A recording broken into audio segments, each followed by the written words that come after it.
எதிர்வரும் 2027ஆம் ஆண்டு சம்பள உயர்வு வரும் வரை வேறு எந்த ஒரு கொடுப்பனவும் அதிகரிக்கப்பட மாட்டாது என ஜனாதிபதி அனுரகுமார திசாநாயக்க திட்டவட்டமாக தெரிவித்துள்ளார். டித்வா புயலினால் ஏற்பட்ட அனர்த்தத்தினால் பாதிக்கப்பட்ட மக்களை மீள்குடியேற்றும் கண்டி மாவட்ட வேலை திட்டத்தில் கலந்து கொண்டு உரையாற்றும் போதே ஜனாதிபதி இதனை கூறினார். இந்த நிகழ்வு ஜனாதிபதி தலைமையில் இன்று காலை மத்திய மாகாண சபை கேட்போர் கூடத்தில் நடைபெற்றது. அங்கு கருத்து தெரிவித்த ஜனாதிபதி 2025, 2026 மற்றும் 2027ஆம் ஆண்டுகளில் அரசு ஊழியர்களின் சம்பள உயர்வுக்காக 33 கோடி பில்லியன்கள் செலவிடப்பட்டுள்ளதாக குறிப்பிட்டுள்ளார். அதற்கமைய 2027ஆம் ஆண்டில் 3வது சம்பள அதிகரிப்பு வழங்கப்பட்ட பின்னர் வரவு செலவு திட்டத்தில் ஏற்படும் தாக்கத்தை கருத்தில் கொண்டு ஏனைய கொடுப்பனவுகள் குறித்து பரிசீலிக்கப்படும் எனவும் அதுவரை யார் என்ன போராட்டங்களை முன்னெடுத்தாலும் கொடுப்பனவுகளை அதிகரிக்க நடவடிக்கை எடுக்கப்பட மாட்டாது என தெரிவித்துள்ளார். இங்கு தொடர்ந்து கருத்து தெரிவித்த ஜனாதிபதி அரச வேலையை பொறுத்தவரை அடிப்படை சம்பள உயர்வு முக்கியம் என்று நாங்கள் கருதினோம். அந்த அடிப்படையில் சம்பள உயர்விற்காக மாத்திரம்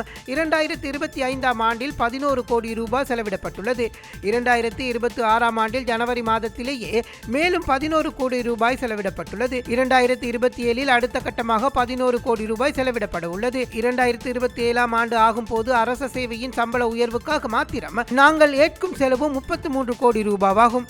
இவ்வாறு சம்பள உயர்வு செய்திருக்கும் நிலையில் சிலர் மீண்டும் இந்த கொடுப்பனவை கூட்டுங்கள், அந்த கொடுப்பனவை கூட்டுங்கள் என்று கேட்பதை நான் காண்கின்றேன். அது நடக்காது. முதலில் நாங்கள் 2027இல் 3வது சம்பள அதிகரிப்பு வந்த பின்னர் எமது வரவு செலவு திட்டத்திற்கு ஏற்ப தாக்கத்தை பார்த்துவிட்டு ஏனைய கொடுப்பனவுகள் பற்றி யோசிப்போம். அதனால் யார் எவ்வித ஆர்ப்பாட்டம் செய்தாலும் வீதியில் இறங்கினாலும் 2027ஆம் ஆண்டு அடுத்த சம்பளம் உயர்வு வரும் வரை கொடுப்பனவுகள் அதிகரிக்கப்பட மாட்டாது. இந்த அனர்த்தத்தினால் எமது பொருளாதாரம் வீழ்ச்சி அடையும் என பலர் நினைத்தார்கள். ஆனால் 2 மாதங்களுக்குள் நாங்கள் ஒட்டுமொத்த இயல்பு நிலைமைக்கு திரும்பியுள்ளோம். மின்சாரம், வீதிகள், தொடர்பாடல்கள், நீர் என பாரிய அளவில் மீண்டெழுந்துள்ளோம். எமக்கு தேவை இந்த நாடு அடையும் பொருளாதார வெற்றிகளை நாட்டு மக்களுக்கு பகிர்ந்து கொடுப்பதே ஆகும். அதே போல சட்டத்தின் ஆட்சியை நாங்கள் உறுதி செய்ய வேண்டும். இதை செய்தே தீர வேண்டும். யாரும் சந்தேகம் கொள்ள வேண்டாம். சட்டவிரோதமாக ஈட்டிய சொத்துக்களை அரசுடைமையாக்குவதற்கு ஏதுவான சட்டத்தை நாங்கள் கடந்த வருடம் ஏப்ரல் மாதத்தில் நிறைவேற்றினோம். பயங்கரவாத தடை சட்டத்தை திருத்தி விரைவில் கொண்டு வருவோம். ஒழுங்கமைக்கப்பட்ட குற்றங்களை ஒடுக்குவதற்கு சட்டங்கள் தயாரிக்கப்படுகின்றன. அதே போல பண மோசடிகளை தடுப்பதற்கு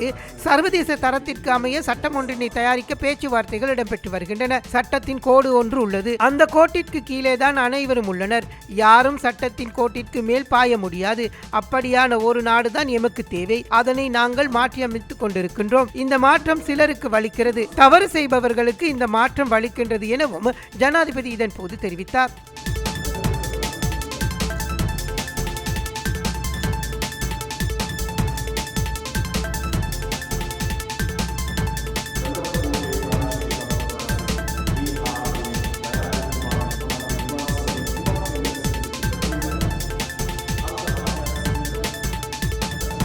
மேலதிக செய்திகளுக்காக எமது யூடியூப் தளத்தை சப்ஸ்கிரைப் செய்யுங்கள்.